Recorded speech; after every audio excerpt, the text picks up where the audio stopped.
Okay, so what you see in front of you is a politician. This particular one is the governor of Arkansas, Asa Hutchinson.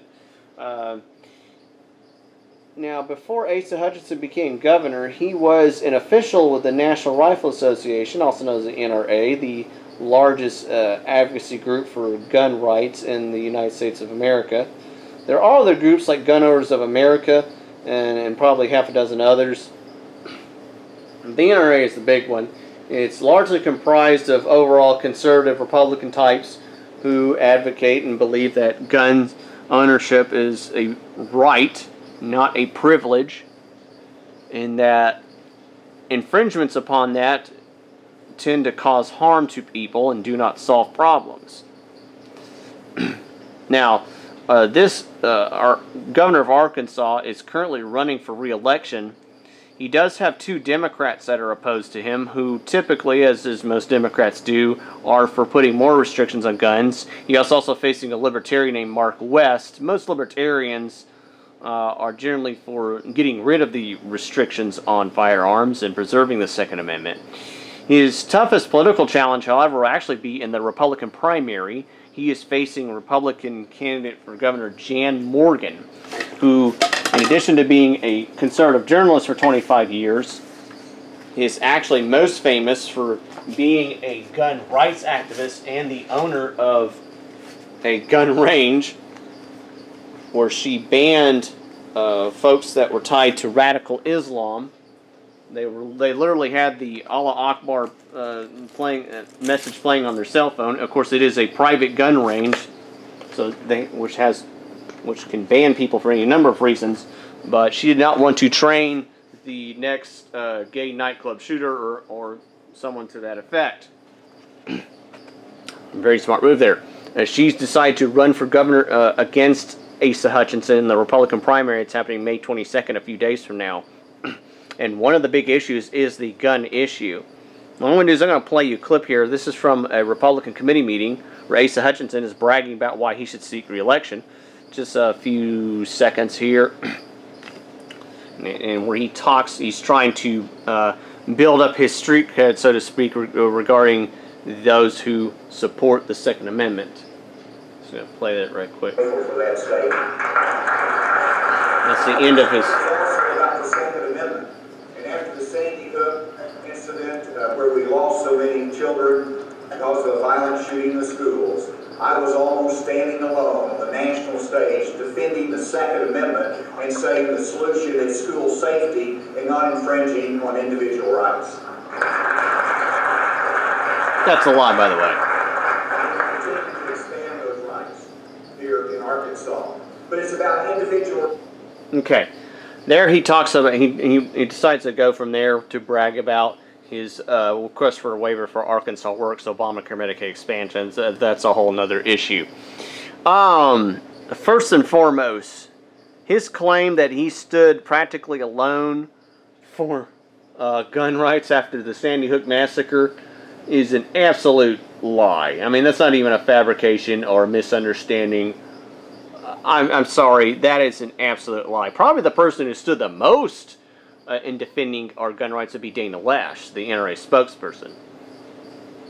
Asa Hutchinson, I believe, went on one liberal TV show called Face the Nation, which hardly anybody watched. And most of what he touted on that show was the NRA's little plan to beef up security at schools, to spend several $1,000s for things like bulletproof glass and entrance security requirements and resource officers. When confronted about the fact that resource officers had failed in the Parkland shooting, he was given an interview with that. He basically had said, "Well, should we not? Does that mean we shouldn't have resource officers at all?" Here's basically what happened with that. The NRA spent several $1,000s to beef up about 3 schools, one of which was in Clarksville, and conveniently was finalized right as Asa Hutchinson began to run for governor in 2012. He was there at the opening ceremony of this enhanced security thing at Clarksville. One of the things they did do is they did arm the teachers there at Clarksville, which, as we have discovered, when law-abiding citizens are armed, it makes it more difficult for criminals to commit crimes. Even if those criminals are let go repeatedly by the government or allowed to cross the border illegally and given welfare, or like the Senard brothers, are allowed to overstay their visa by pretending to need asylum. Yeah, but irregardless, while it was a great program, it was an expensive program, and with a nation that's $23 trillion in debt, in a state that is going bankrupt, despite spending several $1,000,000 in government spending every year that Governor Hutchinson's been in office, has not been able to afford these security measures in other schools. Some schools are using the security issue as a way to raise millage taxes by scheduling special elections. The Fort Smith School District is doing this. There's one in Hot Springs area that's doing this, and I believe there's one in Cabot. And they find money to spend on jumbotrons and sports jerseys and allowing the superintendent to hire the wife to be an assistant communications director to the assistant principal while they have a communications department, but they seem to not have money to spend on security, and so they're using it as an excuse to raise taxes. And sadly, special election reform, that type of scam, which would force these schools, is allowed thanks in part to this current governor as well. That's kind of a side issue that does kind of affect this. Back to gun violence. The NRA's little plan to beef up schools was really kind of touted. It was a press conference done right after the Sandy Hook massacre. And the left has pointed out that it really turned out to be kind of a nothing burger in the sense that they really didn't, as I said, only beefed up about 3 schools. And while they use as an excuse to say, well, we need to ban assault rifles, so-called assault rifles, which have not been used in any of these school shootings. Assault rifle, as basically you could define it if you were to do so, would be a fully automatic weapon that uses a cartridge that's bigger than a pistol cartridge, but smaller than the standard rifle than the large rifle cartridge at the time. That was kind of the loosely defined version of the assault rifle. The first one was the Sturmgewehr, made by the Germans at the close to the end of World War II, and then the AK-47 came along not long after that, and then the M16 is pretty much the American standard version of that. But they use it as an excuse to ban weapons, and they face various infringements on the Second Amendment. But they do have a point in that the NRA's little plan there to beef up security was kind of a nothing burger. And what it did, worst of all, is that it took away from the real solution, which is to allow people to defend themselves by simply the way they are in the general public. And that brings me up to what happened on March 22nd, 2017. March 22nd, 2017, the Asa Hutchinson, that's him right there, holds a press conference regarding campus carry. Campus carry was a simple piece of legislation where if you'd already been approved for concealed carry, which whether or not the government should require you to get a permit in order to have concealed carry is a whole other issue, that you would be allowed to walk onto a campus and be able to defend yourself as you were if you were to walk downtown Little Rock, or out in the country, or in your front yard, or wherever. It was a simple piece of legislation that Representative Charlie Collins had tried to pass for several legislative sessions and was not able to do so until a Republican supermajority, where we were able to get enough Republicans in committees to pass it out. Unfortunately, the bill was amended to require what's known as enhanced carry, where now you have to pay more money, spend more time, pay more money into the system in order to be able to defend yourself onto a campus. And here's a little piece of the press conference that occurred with Asa Hutchinson in the NRA. I'll play about a minute of this. That's my fan going in the background here. I'm trying to... It's around 72 degrees. It's supposed to be cool tonight, so... Gotta save up on the AC here. Senator Garner, Senator Hendren, Senator Dismayne is here as well, President of the Senate. the Arkansas State Police. We're delighted to welcome to Arkansas Director Chris Cox of NRA, Institute of Legislative Affairs. Thank you for joining us, Chris. And Representative Bob Bowden, I failed to recognize you. Thank you for joining us and for your work on House Bill 1249. I have just signed House Bill 1249. It has now been signed into law, and I wanted to discuss the legislation briefly and acknowledge the hard work. There's me there. Put into place by legislators that are here. Charlie Collins particularly has worked on this through multiple legislative sessions, and he's been persistent. He's been a strong advocate of the ability to carry firearms in public campuses. We've worked with him, but also Senator Garner, Senator Hendricks, has picked up the mantle and worked diligently. Really worked out a compromise piece of legislation. A compromise piece of legislation. With my view of how firearms should be handled in sensitive areas. And let me just underscore that. Why are they sensitive? And that is that, first of all, I was at Homeland Security after 9/11. And there was a big raging debate in our country as to whether we should have more firearms in sensitive areas such as airplanes. And we passed a law that allowed the flight deck officer to be armed. And it was a great controversy. A pilot's going to be armed, it's inconsistent with flying. And we had the training requirements in place, and it's enhanced security of our airplanes. And then after the Sandy Hook elementary school shooting, as Chris Cox knows, I worked with the NRA. I worked with the Secret Service as to what we should do to further protect our school children. And so we did enhanced training requirements for school staff and gave them the option. And so I've consistently recognized that there is first of all, a Second Amendment privilege, but also a security and safety benefit from a Second Amendment privilege by people who are properly trained.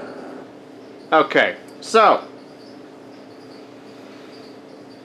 I don't know why. No, hold on. Thank you for joining. Anyway, so the Second Amendment to our current governor is a privilege. And for some reason, schools become sensitive areas. Now, some areas are sensitive areas, in that, such as an airplane, you do have to factor in how you shoot on there because you're up several thousand feet. And there's all kinds of issues with that. But with a school, it's basically a building with a bunch of people in it. It's the same as walking down President Clinton Avenue. There's a bunch of buildings with people in them. Oftentimes they're younger people, but there's also faculty and staff there. Why is the school a sensitive area? Really is no particular reason. The real reason, of course, is political.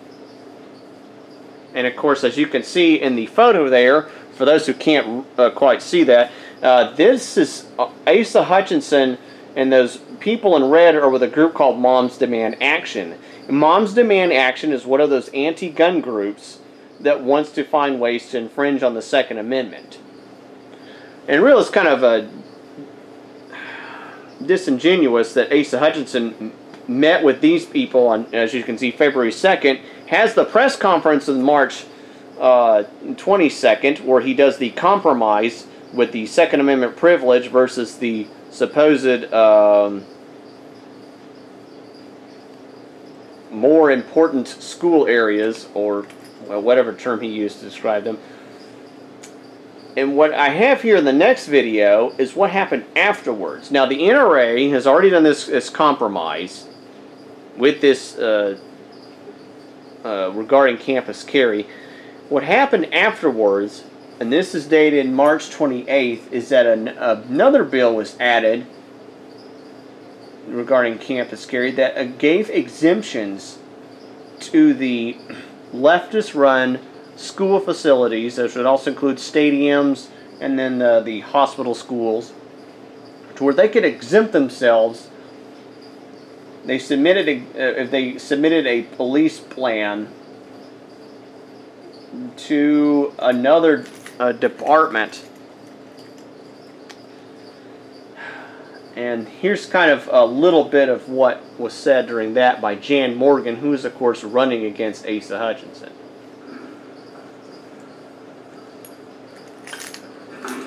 I'm taking me a drink of water while you listen to this. I just left the governor's office where I confronted him, his senior staff. This is as far as I can get on such short notice. But I appreciate the fact that I was able to talk to his senior staff person. Because every week, I'm on Fox News nationally having to debate anti-gun radicals. The last place in the world I expected to have to show up and debate is my own state capital in my home state of Arkansas, and of all people, Republicans. See, I was just upstairs, and I noticed upstairs you have this big poster that says, "Know Your Rights." And guess what was at the top? The right to keep and bear arms. And yet here I am, standing before a majority of Republicans, having to beg and plead for you to please not further restrict our right to self-defense. No, it's a right, not a privilege. The reason I went to the governor's office is because I've been up here now for 2 weeks, on and off. 2 weeks.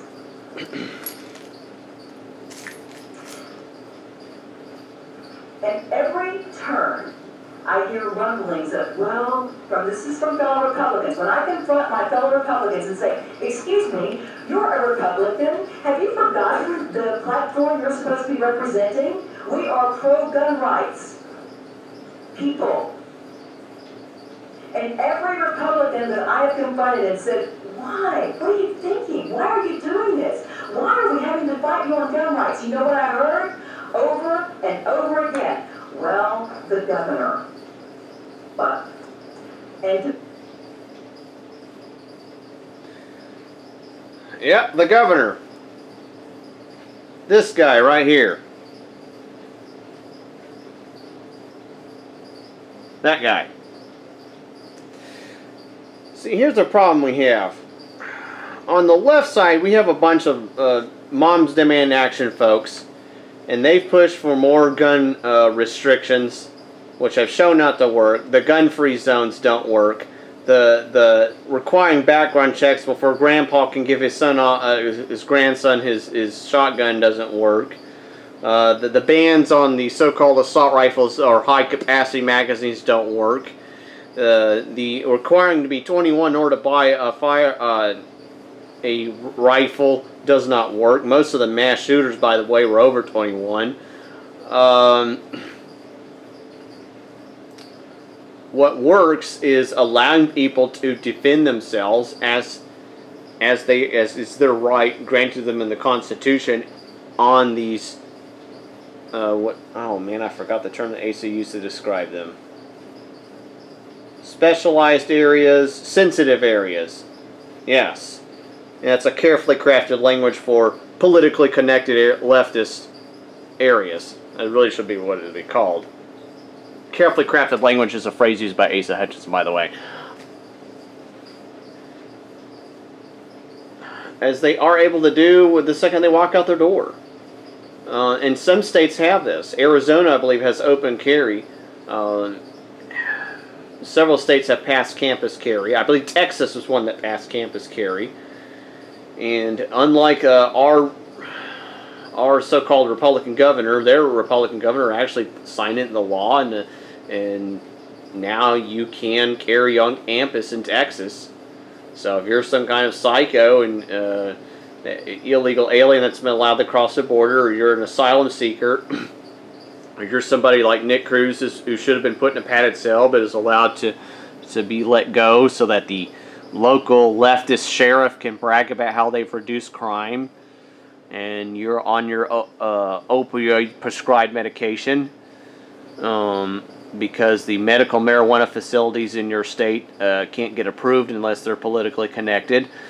You try to go crazy in Texas, and you're liable to be shot down by somebody with a firearm. But here in Arkansas, you're less likely to have that because the people here have to go through enhanced carry, and in some instances, because of the amendment here that was passed, SB 724, the ability to defend yourself may be taken away altogether because the leftist-run organization may get an exemption depending on what kind of so-called security plan they can submit to the bureaucracy that's likely also run by leftists. The bottom line is what can you do about this? Hold on a second. Let me just pause it and turn it back. Well, you've seen some footage of kind of what happens with the gun debate. I don't need to show you footage of what leftists do after a mass shooting. They always demand that the Second Amendment rights be infringed. We've seen the results of what happens when they take power in cities like Detroit, Chicago, New York, London, England, where they ban guns, the citizens become disarmed, and at the same time, because of their corrupt culture, they often allow illegal immigration, they allow criminals to go free, and then people are harmed and they're not able to defend themselves. And of course, a lot of the violence is over drug use. Most of the narcotics come across the open border.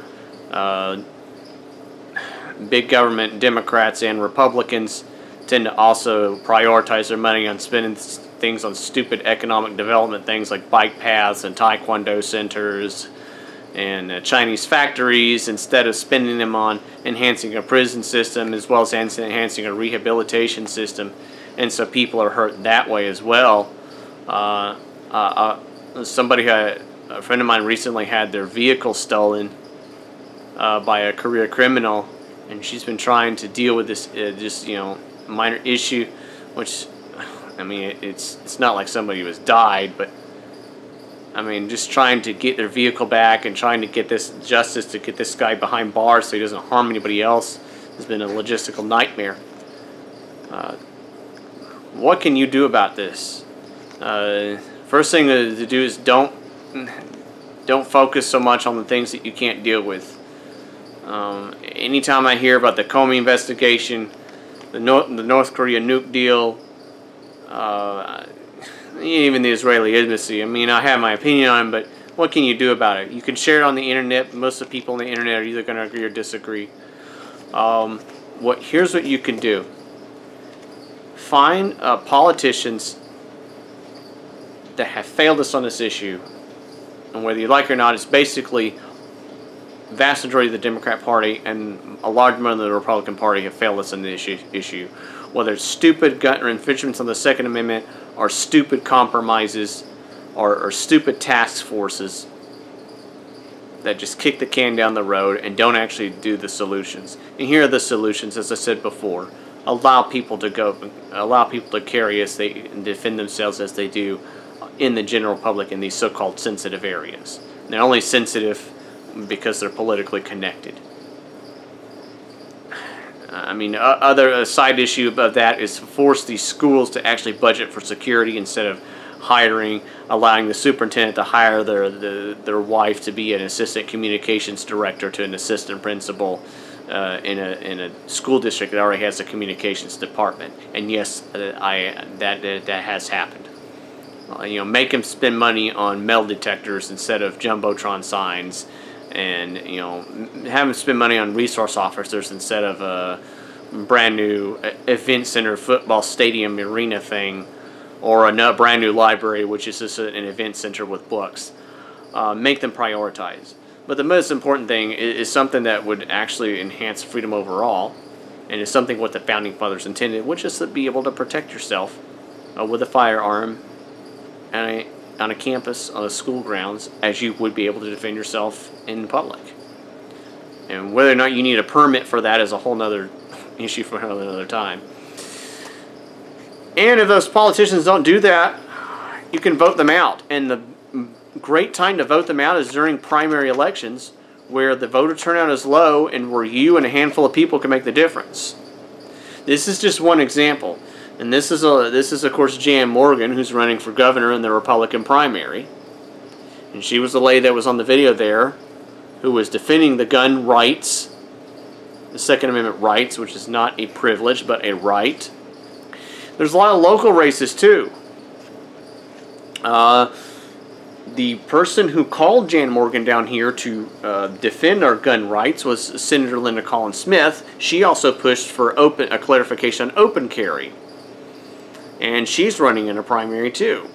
She's Arkansas Senate. She's in the Pocahontas area, northern part of Arkansas. There's other senators and legislators who fought for gun rights instead of just privileges, who actually wanted to defend, who put really the right to defend themselves above the financial benefit of the, what I call the gun trainer organizations who benefit financially from this. By the way, Jan Morgan is a gun trainer herself. She owns a gun range, and technically speaking, this would, by opposing enhanced carry, this technically speaking hurt her, would not benefit her financially, and you know, maybe even lose some customers because of that. But it was something that she seems to understand, that gun rights are more important than the financial gain of requiring people to take enhanced training. So that's kind of a sign that you have someone who knows who's doing the right thing regarding this issue. Folks, you got to pay attention to some of what actually happens to these gun laws here. What happens in the process regarding the legislature? What happens in the judicial rulings? What happens in these committee hearings? I'm watching rap videos that may be entertaining, but trying to form your opinion based upon images that are carefully crafted, well designed. It's not going to work out, okay? People vote based upon emotion. You end up electing Hitlers and Mussolini's and Hugo Chavez's. Chavez, the dictator of Venezuela, a country which, by the way, was doing very well economically, like America, decided to try out socialism, which many in America are trying to do, and within a few years has turned to a third world hellhole where people are literally starving to death, they're eating animals, having massive riots. Oh, and by the way, there was gun confiscation in there, and the rich government connected are living in gated communities. I think it's Chavez's daughter or Maduro's daughter. One's a billionaire, while the people are starving to death. And that's kind of the setting that Washington, D.C. and a lot of their affiliates across the nation, like our current governor of Arkansas, want to do with us. I mean, the gun violence issue is kind of a symptom of a larger issue, which is that government is increasing in size and scope. And every time that happens, you see issues like poverty, human trafficking, drug use. It just seems to kind of flourish when government increases in the size and scope. And gun violence is another one of those issues. It's really technically not even, it's just really violence in general. People are stabbed, as they are in London. Bombs go off. People are run over. Violence is done with literally sticks and stones. And so, rap videos like This Is America, or staged town halls like the one done by CNN. You're not getting the whole story, and you're not getting the process of what can be done and how it can be done. The Arkansas primary election is May 22nd. Support candidates, support folks that are going to fight for your rights to defend yourselves and really have the real solution to these problems, not just, as I said before, politicians that are really playing both sides and compromising your rights. But anyway, that's about it. Like and share and comment on this video. I have a GoFundMe page, which I'll put a link to this in the comment section and there. I'm going to try to upload this to YouTube, which is an alternative to YouTube, UGE, Utah Gun Exchange Tube. I've had some problems uploading videos with it in the past, but I'm going to edit this a little bit, have it up. The primary is May 22nd. This is probably going to take about a day to upload, so it's only a few days from now. That's pretty much it.